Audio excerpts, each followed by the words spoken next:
Agora você ouve uma palavra de vida com o pastor Érico Rodolfo Bussinger.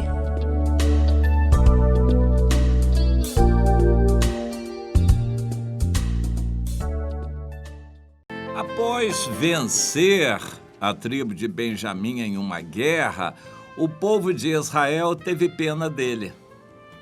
Interessante essa característica. Houve um líder recente, eu me lembro que John Kennedy pronunciou isso, mas ele não deve ser o autor, ele repetiu. É preciso que o mundo nos veja como grandes amigos, mas bravos inimigos. O mundo nos reconheça como amigos leais, mas quando inimigos, vamos ser bravos. Interessante. Era mais ou menos o que Davi na Bíblia foi. Davi tinha um coração quebrantado, era amoroso, era uma pessoa até melosa, assim, nos afetos, mas quando ia para a guerra, ele era impiedoso contra os inimigos. Ele era capaz de atacar uma população inimiga e matar velhos, velhas, crianças e grávidas, rasgando pela barriga. Davi era capaz disso e fez muitas vezes isto, impiedoso. Mas recentemente dizem que o tal de Guevara, o Che Guevara, aqui na América Latina também gostava de dizer isso. A gente tem que ser duro, porém com ternura. O que fizer, faça com ternura, mas seja duro.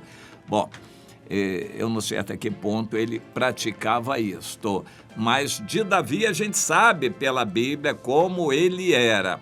Mas eu quero falar antes de Davi, no livro de Juízes, quando a carnalidade cresceu, a desobediência a Deus também aumentou, o povo de Israel se afastou de Deus por completo e o Senhor os entregava nas mãos de inimigos. Nessa situação aqui aconteceu algo muito interessante. Um levita, tudo errado nessa história, Um levita que estava fora do seu lugar arranjou uma mulher lá de Belém de Judá. O levita estava lá em Efraim, logo ao norte de Benjamim, e arranjou uma mulher lá de Belém. Ele não quis se casar direito. Teve essa mulher como uma concubina, uma mulher sem direitos de esposa. Tudo errado. E ela aceitou um relacionamento desse tipo com ele. Lá pelas tantas, o texto aí muda de versão para versão. Em algumas versões diz que a mulher foi infiel. E na nossa versão diz que ela se aborreceu dele. Bom, então, na versão que eu tenho, eu leio, ela se aborreceu dele, foi para a casa do seu pai. Em outra versão diz que ela foi infiel a ele e voltou para a casa de seu pai. Se ela foi infiel é porque o marido não quis, o levita não quis assumi-la como esposa legítima. Se ela se aborreceu dele, também pode ter a mesma causa. O levita não quis se casar. De qualquer forma, ela foi embora. Ele, sentindo falta dela, depois de algum tempo, foi visitá-la e falou ao coração dela e ela se dispôs a voltar. Ele pediu licença ao pai dela e demorou-se um pouco e voltou. Quando ele voltou, aconteceu aquilo que era inesperado, mas que Deus estava dirigindo. Ele não conseguiu chegar na terra dele, em Efraim, e ficou em Benjamim, numa cidade da tribo de Benjamim. Escolheu uma cidade para passar a noite. Naquela cidade de Gibeá, por coincidência do Saul, algum tempo depois, havia homens de Belial, homens à toa, filhinhos de papai, jovens à toa, que bebiam e queriam fazer alguma bobagem. E acharam então de estuprar aquele velho. Mas, por circunstâncias, a Bíblia cita alguma coisa e a gente não tem muitos detalhes sobre isso, acabou o levita entregando aquela concubina e o pessoal queria pegar o homem, mas não tendo pegado nem o levita nem o velho, eles se contentaram com a concubina e saíram abusando sexualmente dela a noite inteira. Quando pela manhã ela já voltando caiu no limiar ali da casa, ou seja, na frente da porta de entrada da casa e morreu. O levita, também a Bíblia nem diz claramente que ela morreu, mas o levita pegou e partiu em pedaços, em 12 pedaços e mandou para todas as 12 tribos de Israel como testemunho do que tinha acontecido ali. Os homens de Belial daquela cidade, homens maus, fizeram aquela atrocidade e então fazer o quê? A notícia correu e o país inteiro se indignou, se uniu como um só homem e resolveu vingar-se.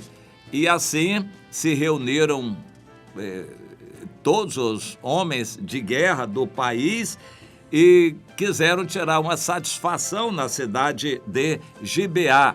E os líderes da cidade não entregaram aqueles homens, provavelmente eram da família, e não entregaram, sentiram as dores e se uniram. Todos da cidade de Gibeá se uniram para defender aqueles jovens malvados, digamos assim. E o povo de Israel partiu para cima, mas ainda mandou um recado para toda a tribo de Benjamim para eles tomarem uma providência. A tribo de Benjamim fez a mesma coisa. Resolveu proteger os malvados da cidade de Gibeá e criaram uma condição para a guerra. Do lado de Benjamim estavam ali perto de 30 mil pessoas. Israel tinha 300, 400 mil, muita gente disposta a lutar. A guerra aconteceu. Durante 2 dias iniciais, os benjamitas, que eram mais preparados para a guerra, venceram e derrubaram muitos israelitas, matando. No 3º dia, consultando a Deus, o Senhor disse que eles continuassem e o povo de Israel então arrasou Benjamim, mas aqueles 2 primeiros dias de derrota foram importantes para que o povo de Israel recrudescesse na raiva, no ódio, e então eliminaram praticamente por completo a tribo de Benjamim. Depois de algum tempo, eles choraram, então nós chegamos no texto que eu quero tomar como referência, no capítulo 21 de Juízes, que eles se reuniram em Mispa e choraram, prantearam, sentindo pena da tribo de Benjamim, que tinha praticamente se acabado. Aí alguém trouxe o recado: não, eles não se acabaram por completo. Existe um grupo de 600 jovens que se refugiaram no alto de uma montanha e eles podem repovoar a tribo de Benjamim. Então vamos arranjar mulheres para eles. Então tá bom. O povo de Israel sentiu pena e foram bolando alguma coisa, criando na cabeça algum estratagema para arranjar 600 mulheres para aqueles jovens constituírem novas famílias e repovoarem a tribo de Benjamim. E assim aconteceu. Algum tempo depois, o Saul veio a dizer: pois é, eu sou, quando Deus trouxe a revelação através do profeta Samuel de que Saul seria rei, o Saul diz: poxa, eu sou da menor das tribos em Israel. Realmente era, porque ela tinha sido reduzida a 600 homens, com algum estratagema estranho, os outros israelitas arranjaram 600 mulheres e dali eles foram repovoando a tribo de Benjamim de novo, mas ainda era pequena na época de Saul, quando ele foi escolhido para ser o rei. Bom, eu quero só analisar esse aspecto.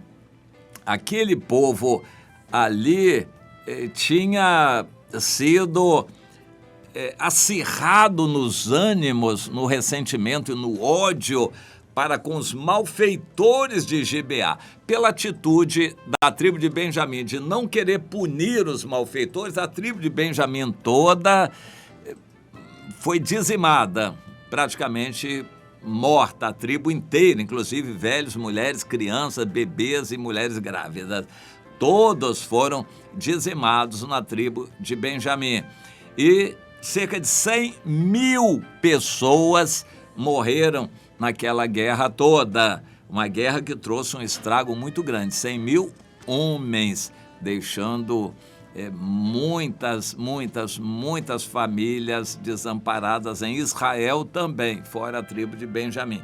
Então, o estrago foi muito grande, mas depois eles sentiram pena, choraram.